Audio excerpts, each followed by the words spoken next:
नमस्कार मु आपण प्रिय सुभाष आज पिंक रोज प्रोडक्शन गोटे हरर शो आपण आने को जाऊँगी एवं सतरे कौन आपण मैंने भूत प्रेत बा पिशाच को विश्वास करती ना विश्वास करती ना केते लोक यह विश्वास करती तो आउ केते लोक यह विश्वास करती ना कि यापर मुझे सत्य घटना आपण मानक उन्मोचन करने को जाऊँगी आपण मानक सम्मुख को आने को जाऊँगी। प्रथम कथा है हनुमान चालीसा रे अच्छी भूत पिशाच निकट नहीं आवे महावीर जब नाम सुनाए। जदि भूत नहांती पिशाच नहांती ताले हनुमान चालीसा रे ए श्लोक केमिति रचना होइछंती याकू तुलसीदास महाराज किभली भाव रे लोक लोचन को आनी पारिछंती। ताले एथर आपण माने विश्वास करंतु बा न करंतु मु गोटे सत्य घटना को नहीं जाउछि। अतीत रे मु गाँ को जाई थाए मो सांगरे गोटे पिला जाई थाए करुणा बोली पिला करुणा कर ताकू समस्ते गेलरे स्नेहरे केके बोली डाकंती। मु गाँ को जाई थाए एही उद्देश्य रे जे जनकर एकादश भोजी रे जोग दवा पई मु से दिन भोजी रे जोग देली। से दिन महाप्रसाद सेवार आयोजन करा जाइथिला। महाप्रसाद मु खाइची। मोर जो छात्रटी जाइथिला केके से मो पाखरे बसी महाप्रसाद खाई। आम जिते गाँव रु बाहरिलु से बंधु मते कौन कले ना गोटे बैग टे बढ़ाई देले। से बैग रे अभड़ा बंधाई थुआई थाए। मते कहले या नहीं जातु आउ घर लोक माने आमर खाइबे।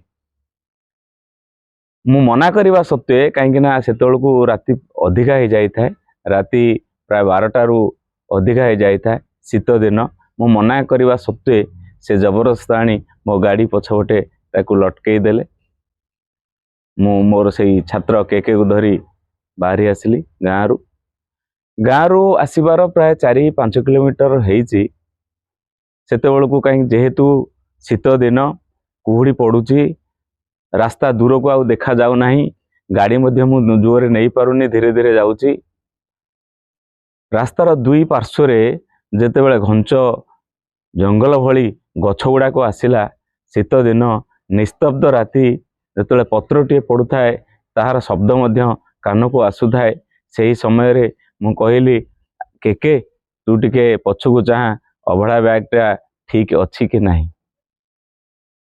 केके धीरे धीरे धीरे धीरे मुंड बुलाइला पछकू एवं संपूर्ण जेतेबेले देखी देइची एवं हठात से कौन करिची ना चमकी पड़ी कहूँ सार सार सार गाड़ी चलांतु शीघ्र चलतु जोरे गाड़ी चलांतु।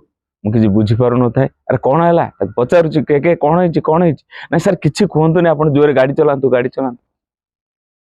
मु जानीगली बोधे किसी सूचना पाई के पचारि अरे मु तो पाखे अच्छी तोर किसी हेनी तू कह से तार माने बाष्परुद्ध हो जाऊ थाए कथा तार अस्पष्ट हो जाऊ थाए। से कहला सार सार ए पछरे अभड़ा बैग आड़ को किए जन हाथ बढ़ाई। मुझे आचंबित हो गली भयभीत हो गली कारण मध्यरात्रि पाखे छोटिया पिला आउ कहीं नहांती दृश्यमान होना आग को कहीं ना पछरे किए ना आगे किए उभय पार्श्व खाली गछ ही गछ अंधार ही अंधार। तेणु मु किछि कहलिनी ताकू बहुत बुझेली ता मनरू भयटा को दूरीभूत करने को अनेक चेष्टा कली एवं ताकू कहली अरे केके किछि हेबनी देख मु तो पाखे अच्छी अरे देख एथर देख पछकू चाह आउ कहीं नथिबे। केके पुणी जितेबाला धीरे धीरे धीरे धीरे मुंडटी पछकू बुलाई देखी से चित्कार करी मते जोर धरी पकई। मुझे कौन है ना सी बाष्परुद्ध कंठे कहला सार सार एथर गोटे हाथ नुह चारिटा हाथ से बैग आड़ को किए बढ़ई। तेणु मु भी भयभीत हो गली एवं गाड़ी के आग को नेली। केके मते सेमती जोरे धरी थाए मो पिठी की से आउजी पड़ी थाए। गोटे गाँ पाखे पहुँची गलु गाँ मुंडरे गोटे इलेक्ट्रिक खुंटी था 100 पावर बल्टे से चलूला। मुझे टिके थका मारिली गाड़ी के अटकाइली मु गाड़ी ओह्लैली। केके गाड़ी ओह्लै पार न थाए मुझे आस्ते आस्ते गाड़ी ओह्लैली एवं से तले से लटकी गला। मु कहली अरे केके कौन होती से शीत दिन एत शीत होता है ता देहरु गम गम झाड़ बाहर थाए। ମୁଁ ଦୌଡ଼ି ଗଲି ନିକଟସ୍ଥ ଟ୍ୟୁବୱେଲ୍ ପାଖକୁ, ହାତରେ ମୁନ୍ଦେ ପାଣି ଆଣିଲି, ତା ମୁହଁକୁ ପୋଛିଦେଲି, ସେ ପାଣିରେ ତାକୁ ଟିକେ ବିଞ୍ଚି ଦେଲି ଏବଂ ତାକୁ ଧୀରେ ଧୀରେ ଧୀରେ ଧୀରେ ତାକୁ ତା ମନରୁ ଭୟଟା ଦୂରୀଭୂତ କରି କୌଣସି ମତେ ତାକୁ ଗାଡ଼ିରେ ମୁଁ ବସାଇଲି।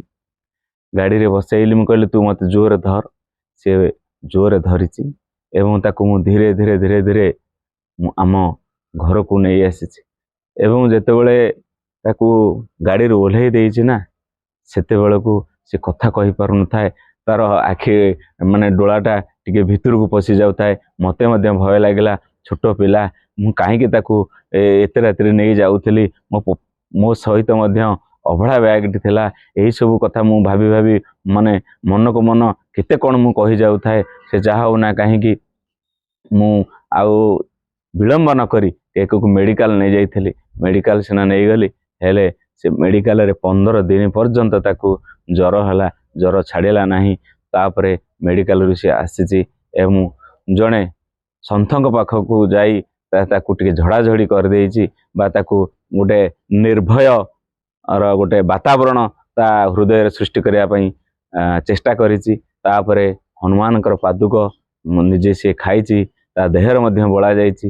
ଧୀରେ ଧୀରେ ଧୀରେ ତାକୁ ସୁସ୍ଥ ହେବା ପାଇଁ 1 ମାସ ସମୟ ଲାଗିଛି। ଏଥର ଆପଣମାନେ କୁହନ୍ତୁ, ସେ ସତରେ ସେ ଭୂତ ଅଛି କି ନାହିଁ, ପ୍ରେତ ଅଛି କି ନାହିଁ, ପିଶାଚ ଅଛି କି ନାହିଁ? ଆଉ ତାହେଲେ ଏ ପ୍ରେତାତ୍ମା ମାନେ ଆମେ ଯେଉଁ ବଡ଼ ବଡ଼ିଆଙ୍କୁ ଡାକୁଛେ ଯେ ଅନ୍ଧାରେ ଆସ ଆଲୁଏ ଯାଅ, କ'ଣ ପାଇଁ ଆମେ ଡାକୁଛେ, କ'ଣ ପାଇଁ ଆମେ କହୁଛେ? ତାହେଲେ ଏଥର ଆପଣମାନେ ଦେଖନ୍ତୁ, ବିଶ୍ୱାସ ବି କରନ୍ତୁ। ପୁଣି ମୁଁ ଆପଣମାନଙ୍କୁ ଆଗାମୀ ଅଧ୍ୟାୟରେ ଆଉ ଏକ ସତ୍ୟ ଘଟଣାକୁ ଆପଣମାନଙ୍କ ସମ୍ମୁଖକୁ ଆଣିବି। ସେତେବେଳେ ଆପଣମାନେ ପୁଣି ଜାଣିବେ ସତରେ ଭୂତ ଅଛି ନା ନାହିଁ, ଏଇଟା ବିଶ୍ୱାସ ନା ଅନ୍ଧବିଶ୍ୱାସ।